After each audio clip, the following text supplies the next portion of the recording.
hanging out with Brett Hearn. If you missed the interview we did with him before, make sure to go back. It aired on Monday, and that gives you all the specifics you're going to need to know about Eastern States. As you can see, we are distancing here as I zoom out to show you that we are not on top of Brett here.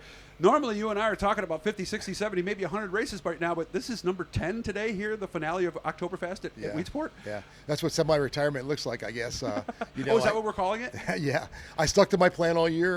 You know, I wanted to go to Volusia and then get that experience again and get to work with four-star Vinny Salerno and Zach a little bit. And then, you know, basically take the summer and concentrate on the track. And then I said right along, I said, after Labor Day, we'll look at what's available for racing. We did that, and here we are in our 5th race this week, and I think it's gone fairly well. Nice. I noticed we don't have the big stacker anymore. Being a little more efficient, are we? Yeah, well, you know, the big stacker's at my shop. It's for sale. We've had a couple interested parties, so it's gonna sit there until it's sold. Very nice. How has it been going? Because you're racing against people that might have that 50, 60 races in. How have you been doing? Well, you know, I knew it was going to be a little bit tough. We've got a brand new 2021 TO car that we brought out this week, and I think that, you know, we've gotten into the features fairly easy, and you know, based on the fact that there's been a lot of cars and very, very tough fields, which is an accomplishment in itself. I mean, we're obviously thought we, you know, might be looking for a good top 5, a good top 3, or maybe even a win, but we knew it was going to be tough.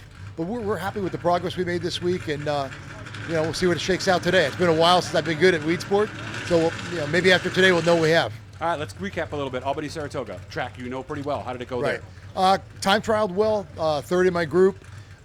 Lost a couple spots trying to get into draw position in the heat race. Okay. Started 19th. There was very little passing in the feature for some reason, which is very unusual for that track. Yeah, it is. But there weren't a lot of guys that advanced from anywhere, you know, any deeper than 15th, and we struggled a little while.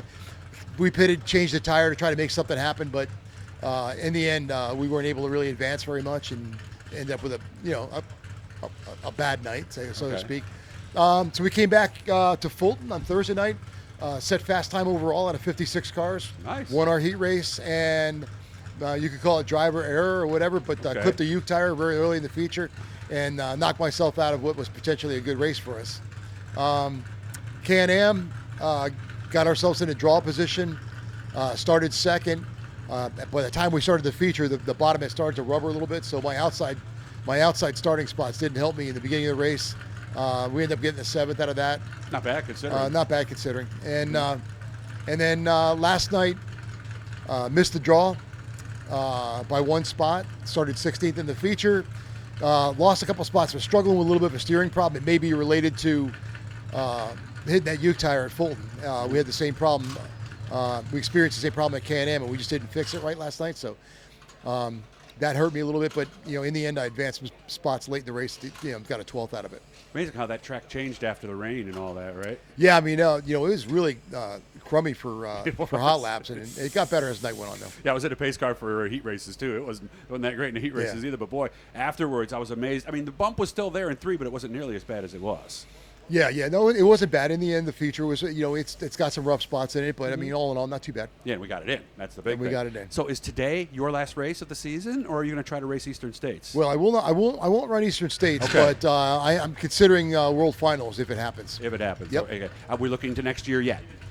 Not really. Not really. So we'll just take it as it comes. Yeah, absolutely. But you're not retired. This was your last season driving, No, I'm just right? you know, this is not my first priority, but obviously when I'm doing it, I want to do it well. I mean, no question about it. But you know, so we'll see what the winter brings, and you know, again, priority is going to be on the speedway. You know, and hopefully 2021 is a normal year where we can execute some of the things that we had planned for this year, and bring that place back to some kind of a spot, a predominant spot in the big scheme of things. Well, I would think with your position in Orange County, it would be good for you to be at shows like this and certain maybe marquee shows, right? Just to because you're there and people see you and think, oh yeah, Orange County, right? Absolutely. Right? I'm not really a good spectator, although I have watched some pay-per-view stuff this summer to keep up to speed on a few things, especially tracks where I knew I would be going eventually, but.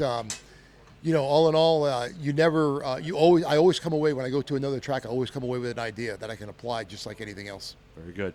I'll be in touch, man. Good luck with everything. So. And Brett Hearn looking to finish out his season maybe here tonight. We'll have to see how it goes. Hit the little blue E in the corner. That's how you subscribe. And every time we put something up, you're going to know about it. Thank you, Brett. Okay. Thanks, Doug.